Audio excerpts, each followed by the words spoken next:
생방송 충북 오늘은 월요일 아침에 전해드리고 있습니다. 이번에는 시청자 여러분들이 궁금해하시는 사회적인 이슈를 법률적 해석을 통해 새롭게 이해해보는 이슈 톡톡 시간입니다. 네, 오늘 박아롱 변호사께서 자리하셨습니다. 안녕하세요. 안녕하세요. 네. 자, 오늘 어떤 주제로 이야기 나눠볼까요? 네, 자동차 사고가 나게 되면 아무리 피하기 힘든 경우라고 하더라도 얼마간의 과실은 떠안을 수밖에 없었던 경험을 많은 운전자가 가지고 계십니다. 이러한 억울함이 대폭 개선되는 방안이 나오게 되었습니다. 네, 금융위원회와 금융감독원, 손해보험협회는 지난 5월 30일부터 예측하기 힘든 자동차 사고에 대해 가해자에게 100% 과실을 적용하는 내용 등을 담은 자동차 사고 과실 비율 인정 기준 개선안을 시행한다고 밝혔습니다. 먼저 자료 화면 보시겠습니다. 도로 위 자동차 사고가 발생했을 때 누가 봐도 가해자의 일방적 잘못임에도 손해보험사들은 사고 처리 과정에서 쌍방 과실을 적용해 민원이 끊이지 않았습니다. 이에 금융당국과 손해보험협회는 억울한 쌍방과실 피해를 줄이는 차원에서 자동차 사고 과실 비율 인정 기준을 개정해 지난달 30일부터 시행하고 있는데요. 이번 개정안을 통해 불필요하게 소송 절차를 밟는 비율이 줄어들어 사회적 비용을 절약하는 효과도 기대하고 있습니다.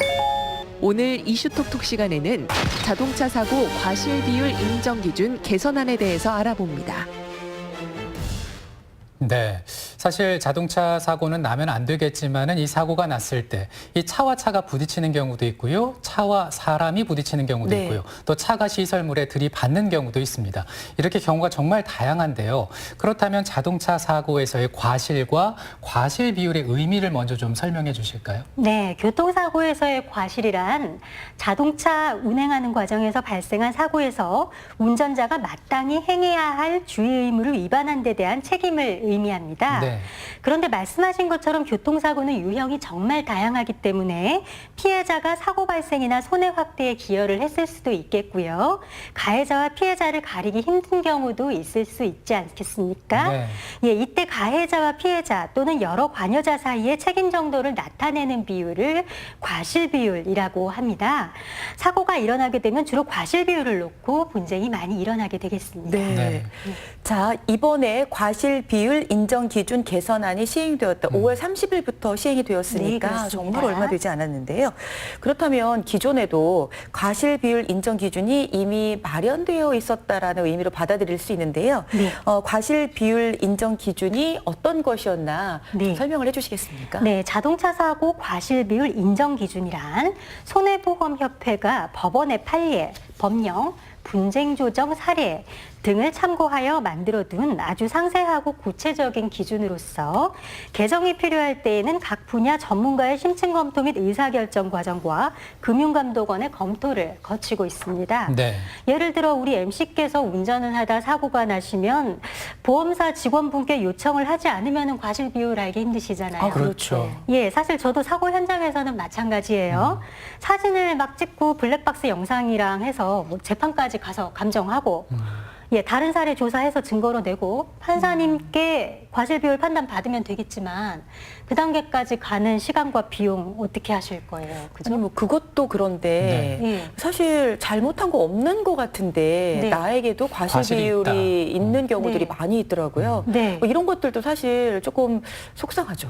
그러니까 네. 그런 거 따지려고 재판까지 가게 되면은 힘들죠. 네, 매 사건마다 그렇게 어떻게 하시겠어요? 네. 그렇죠. 예, 보험개발원 조사한 기준으로 연간 자동차 보험 사고가 약 330만 건씩 발생한다고 하거든요. 그런 모든 사고에 대해서 법원으로부터 다 과실 여부를 판단받는다는 것이 현실적으로 가능하지 그렇죠. 않겠죠. 네. 예, 그래서 소송까지 가지 않고 당사자 사이에 합의로 사건을 종결하기 위한 합리적인 기준으로서 마련되어 있는 것이 과실 비율 인정 기준입니다. 네.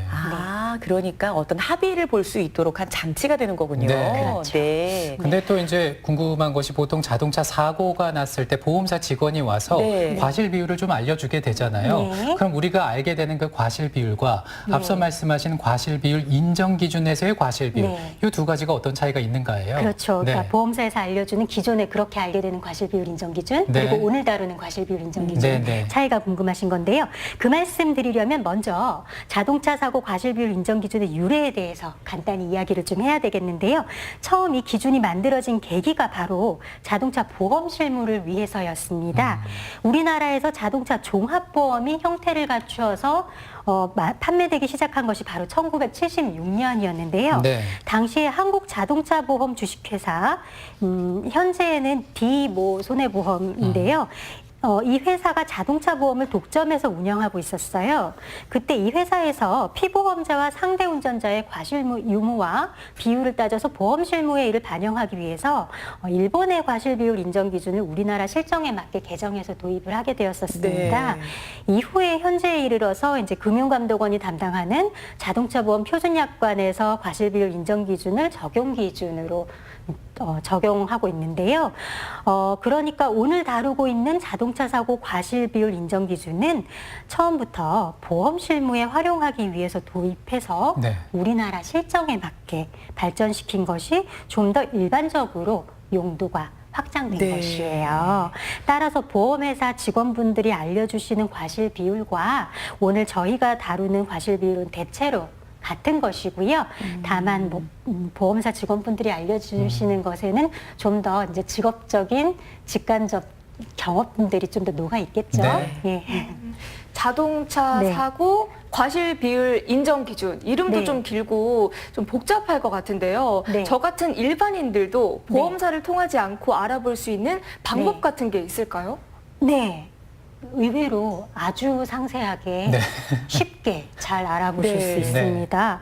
과실비율 정보 포털이라는 인터넷 홈페이지. 네, 포털에서 검색만 하시면 아주 쉽게 들어가실 수 있고요. 네네. 손해보험협회 홈페이지에서 연결도 바로 됩니다. 그렇게 해서 들어가시면 되고요. 거기에 나의 과실 비율 알아보기라는 섹션이 있어요. 그곳으로 들어가시면 예를 들어서 그러니까 아주 분류가 잘 돼 있고 이제 금방 찾아보실 수 있는데 대분류, 중분류, 소분류 이렇게 딱딱딱딱 되어 있고요. 네. 예를 한번 들어볼게요. 거기에 뭐 차대차, 뭐 차대 사람, 차대 시설물 이렇게 분류가 돼 있는데 예를 들어서 한번 해보면 차대차예요. 그 다음에 뭐 직진 대 직진을 선택을 합니다. 그 다음에 거기에서 사거리 교차로 도로폭 기준을 선택을 해요. 그러니까 사고 유형을 차례대로 선택을 하는 거예요. 자, 그 다음에 이제 선택을 대로 진입 대 소로 진입 이제 사고 순으로 이제 선택을 이렇게 하게 되면 그게 이제 마지막 선택이거든요. 네. 이제 이렇게 선택을 하게 되면은 그 CG로 이렇게 사고 모양이 이렇게 나와요. 어떤 사고 모양인지 사고 모양 그림이 딱 나오고, 네, 거기에 무슨 뭐 마지막까지 선택하고 나면 기본 과실, 뭐 수정 요소, 관련 법규, 판례, 조정 사례 이런 식으로 상세한 설명이 나오고 과실 비율이 쭉쭉쭉쭉 뜨고요. 그다음에 뭐 수정 과실들도 막 떠요. 네. 그러니까는 결과를 내가 선택한 사고 유형에 따른 결과를 다 살펴보실 수 있는 거죠. 네. 네. 지금 네. 네. 말씀하시죠. 네, 살펴보실 수 있고 그런 식으로 이제 유형별로 다 살펴보실 수도 있고요. 아, 나는 이거를 종합 사전식으로 보고 싶다라고 하시면은 그 홈페이지 하단에 아예 그 약관이나 사전식으로 해서 PDF 파일을 통째로 또 다운로드 받으실 수 있는 네. 네, 또 그런 서비스도 있습니다. 네. 네. 전 사실 안 들어가 봐서 네. 몰랐었는데 굉장히 접근성도 좋고 잘 네. 되어 있네요. 네네. 네.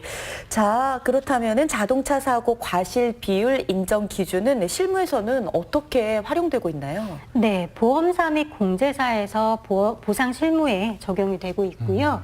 그리고 금융감독원 금융분쟁조정위원회의 금융분쟁 조정 판단 근거로 적용이 되고 있습니다. 네.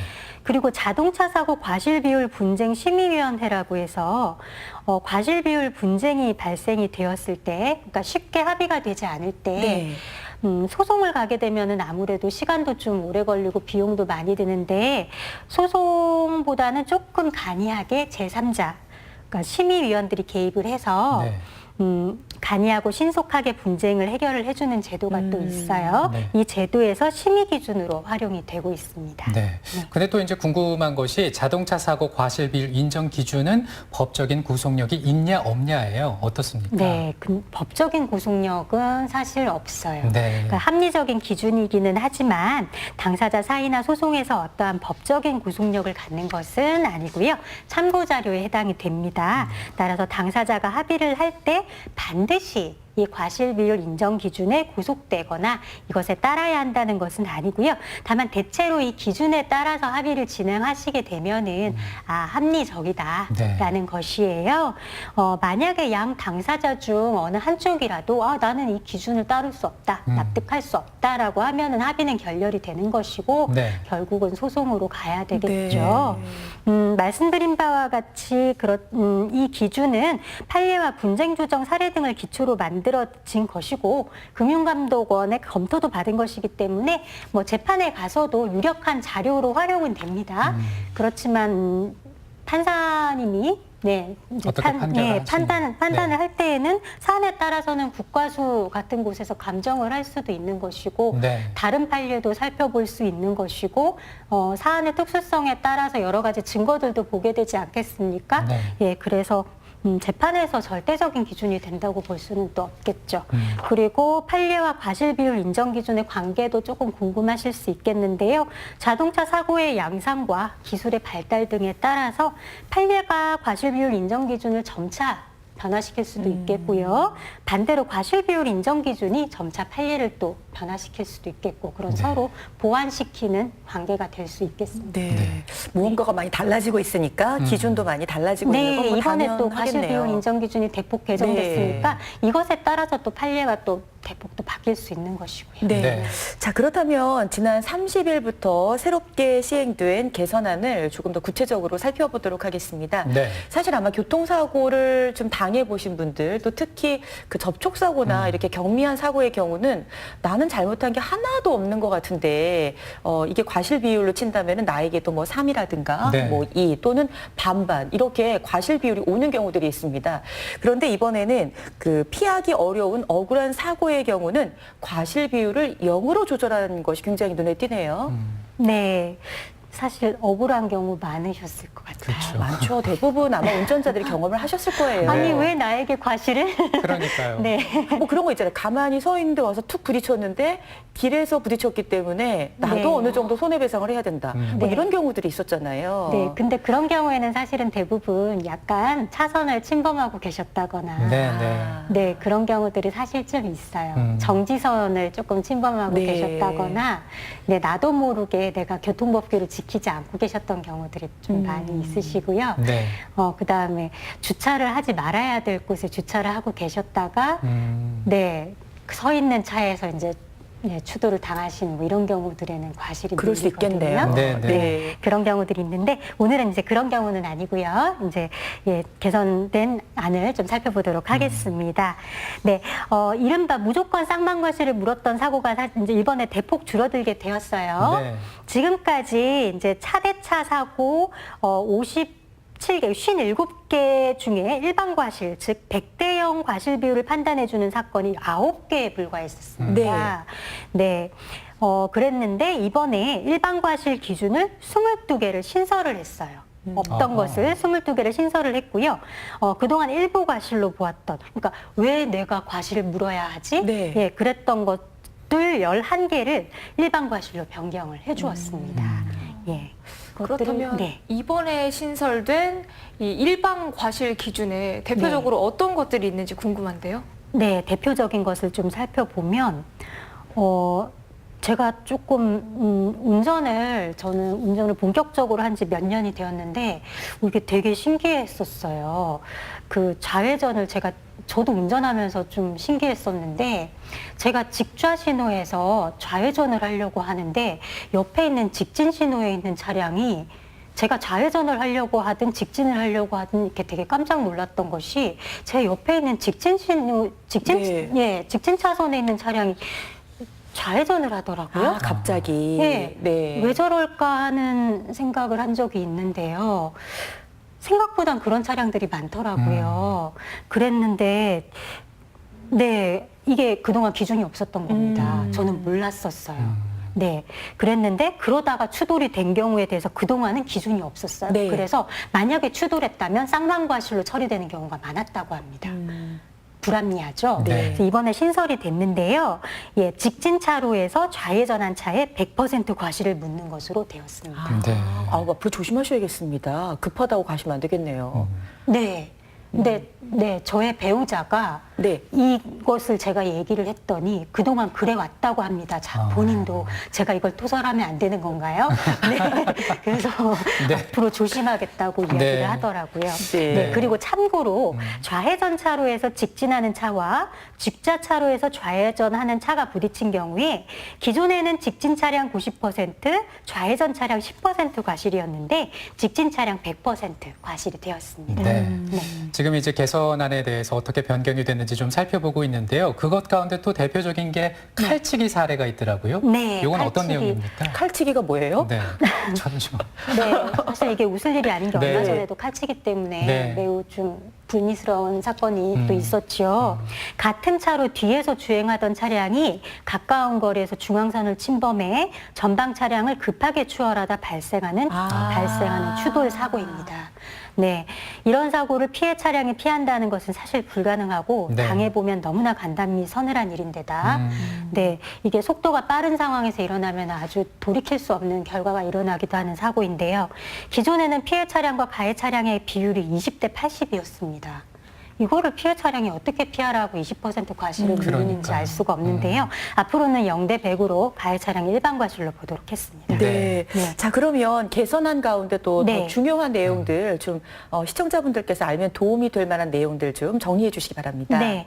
첫 번째로 고속도로 자동차 전용 도로에서 앞서가는 화물차 등에서 적재물이 떨어져서 뒷차와 부딪히는 사고가 종종 발생하지 않습니까? 네. 이때 적재물을 떨어뜨린 차에서 차의 60%, 뒷차에도 적재물을 못 피했다고 40%나 과실을 물었었습니다. 이것도 사실 조금 억울할 수 있죠. 네, 사실 어떻게 피하라고 이걸 40%나 네, 앞으로는 떨어뜨린 차에게 100% 과실을 네. 매기기로 했습니다. 네. 그리고 자전거 도로나 회전교차로 등 새로이 설치된 교통시설물 관련된 사고의 과실 비율도 신설했는데요.